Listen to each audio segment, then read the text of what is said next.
Olá, professor José Roberto, mais um Conversando sobre Literatura. Nós estamos, desde alguns vídeos, tratando aqui sobre alguns autores e alguns textos fundadores da literatura ocidental. Se você acompanhar aí ou acompanhar os nossos vídeos anteriores, você vai perceber que nós já trouxemos uma discussão sobre o que é literatura, se é que é possível definir o que é literatura. Trouxemos também uma discussão sobre o cânone e sobre os clássicos. Você pode ver aí os vídeos anteriores nos quais nós tratamos a esse respeito. E decidimos fazer um percurso a partir de algumas escolhas pessoais, reconheço, bem como escolhas institucionais, e na verdade eu tento dialogar com a instituição literária e também fazendo as minhas escolhas, mas as escolhas são feitas considerando a instituição. E já tratamos de alguns autores em vídeos anteriores. Tratamos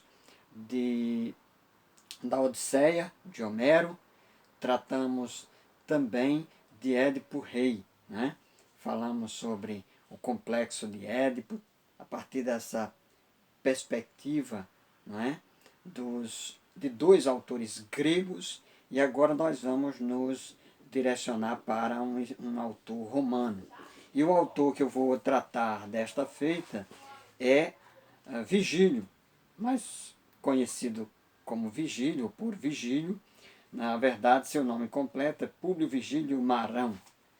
Eu parto aqui de algumas discussões de um livrinho que eu escrevi há um tempo atrás sobre clássicos da literatura, uma iniciação. Então vamos falar sobre a Eneida de Virgílio, né? Então, Virgílio ele nasceu no ano 70 a.C.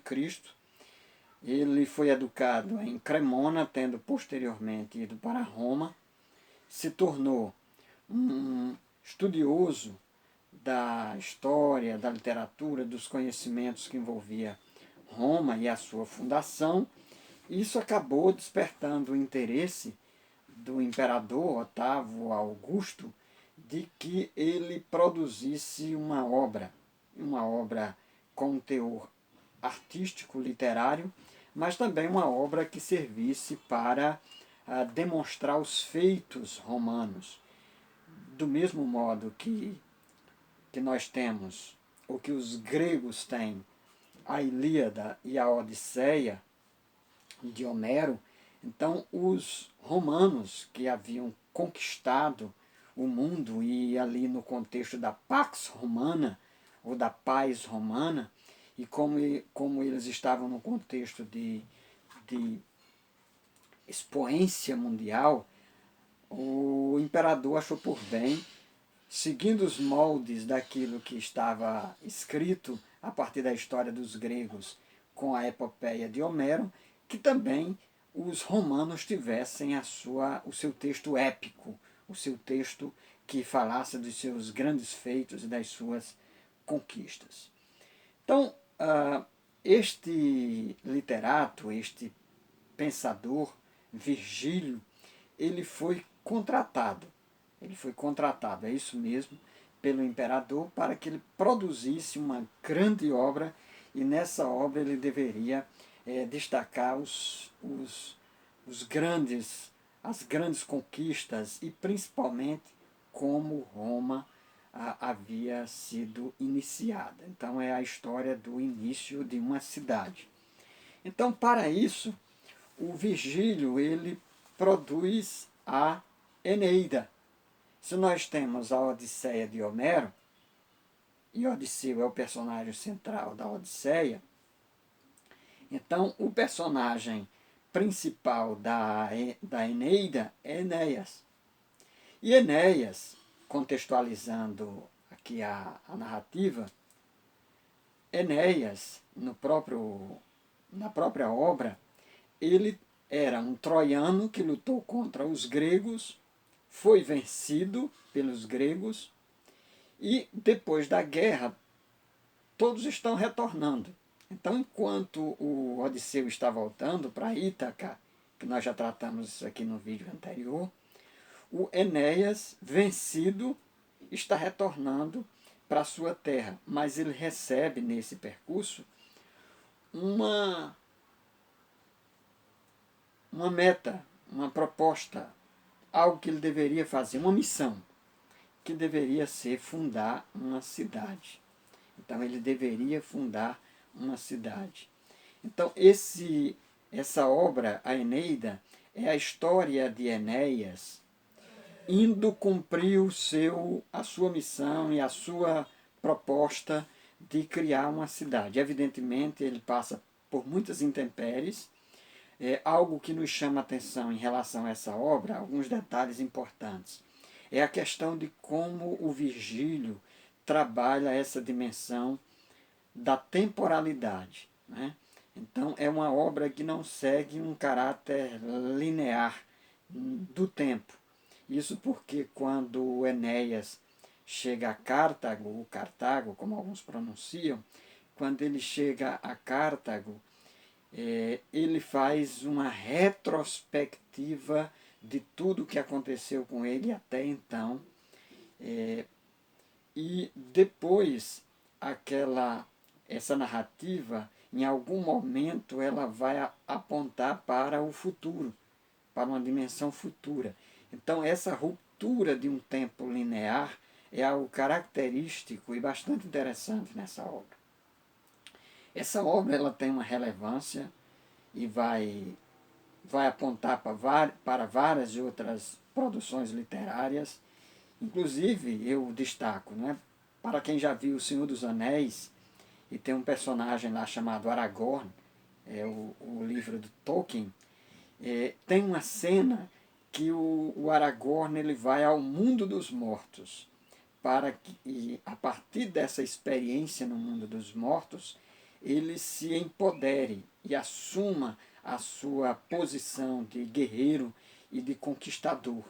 Então, essa descida do herói ao mundo dos mortos, ela é retomada nas produções artísticas e literárias e se encontra aqui, na Eneida de Virgílio. E a gente dialoga, por exemplo, com o próprio cristianismo, a história do Cristo que desce ao mundo dos mortos, bem como eu já destaquei, o Aragorn que vai ao mundo dos mortos lá no Senhor dos Anéis do Tolkien. Essa obra e este autor, especificamente o Virgílio, ele vai ter uma importância fundamental em outra obra que nós vamos abordar mais adiante, que é a Divina Comédia, de Dante Alighieri. O Dante Alighieri, quando ele vai fazer a sua viagem espiritual, o seu trajeto espiritual pelo inferno, pelo purgatório e pelo paraíso, ele é acompanhado boa parte desse trajeto, não por outra pessoa, mas por Virgílio. E Virgílio é aquela figura expoente da literatura e um fundador dessa perspectiva literária no Ocidente. E é uma obra, evidentemente, de cunho político, de cunho propagandístico, porque o objetivo é ressaltar a grandeza do Império Romano e, mais especificamente, a destacar a figura do imperador, de Otávio Augusto, que é o patrocinador da obra. É uma obra também, que é um dos temas centrais nesta obra, é a questão da decisão do herói. Então, todo herói, nessas narrativas emblemáticas do cânone ocidental, o herói precisa tomar determinadas atitudes e fazer algumas escolhas. Então, algumas das escolhas que o Enéas faz em relação a Dido, a mulher por quem ele é apaixonado, e a escolha que ele precisa fazer de abrir mão desse amor, inclusive em Cartago, quando a princesa se apaixona por ele e quer fazer com que ele fique ali e se mantenha naquele lugar, ao invés de assumir a sua responsabilidade e a sua missão, ele tem que fazer essa escolha entre seguir adiante ou abrir mão dos seus interesses pessoais, das suas paixões, dos seus desejos, em prol da coletividade, em prol de cumprir a sua missão, que é fundar a cidade. E que cidade é essa? Que é justamente Roma, né? Então, essa angústia, essa escolha que ele precisa fazer, ela remete a todo um diálogo que se precisa fazer no campo literário e artístico como um todo, que é essa questão de entre a introspecção, a filosofia, o pensar, o amar, não é? A reflexão, a contemplação e a ação. Então, os romanos, eles se destacaram por serem eminentemente pragmáticos. Então, os romanos, eles iam lá e faziam. Então, enquanto os gregos eram muito mais dados à questão da contemplação, da filosofia, os romanos iam lá e faziam. Então, é o pragmatismo que predomina, né? Então, o Enéas também ele revela esse caráter pragmático. Esse é o caráter do herói que, na sua fragilidade, nas suas limitações, mas ele diz, não, eu tenho que fazer, eu tenho que cumprir a minha parte. Então, é a história da grandeza que se é alcançada quando o ser humano é capaz de se desvencilhar das amarras que o atam a si mesmo, em prol dos outros. E tomar essa decisão não foi tarefa fácil, pois implicava sacrifício. Então, às vezes, o herói precisa sacrificar os seus interesses, as suas vontades e os seus desejos.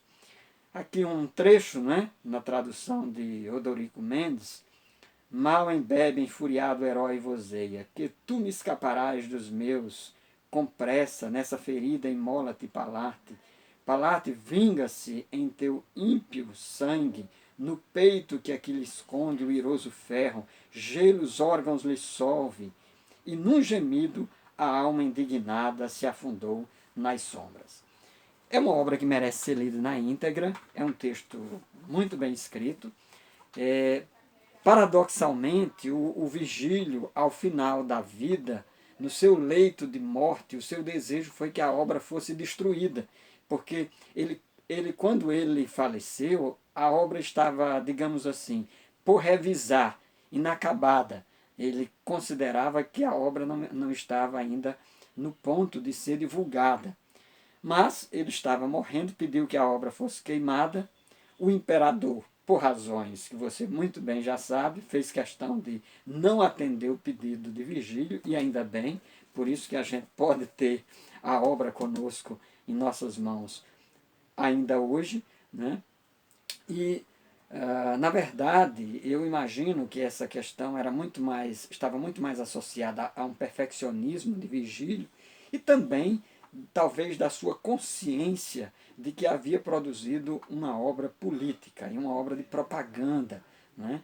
E como ele já estava no final da vida, pensou, bem, deixa isso tudo para lá, isso não interessa mais, mas fato é que a obra chegou até nós, a obra tem o seu destaque, o seu interesse.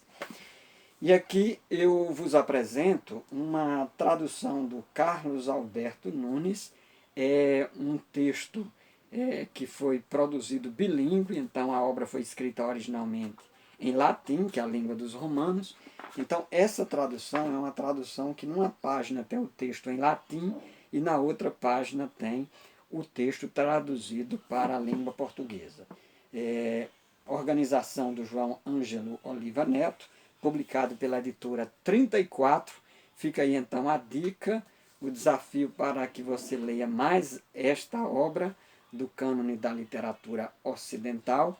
Nós voltaremos mais adiante para abordar e para tratar a respeito de outra obra. E queremos convidar você a continuar nos acompanhando, assine o nosso canal, né? Se inscreva aí no nosso canal, marque o sininho para que você possa continuar acompanhando as nossas próximas discussões, conversando sobre literatura. Professor José Roberto, até o nosso próximo vídeo.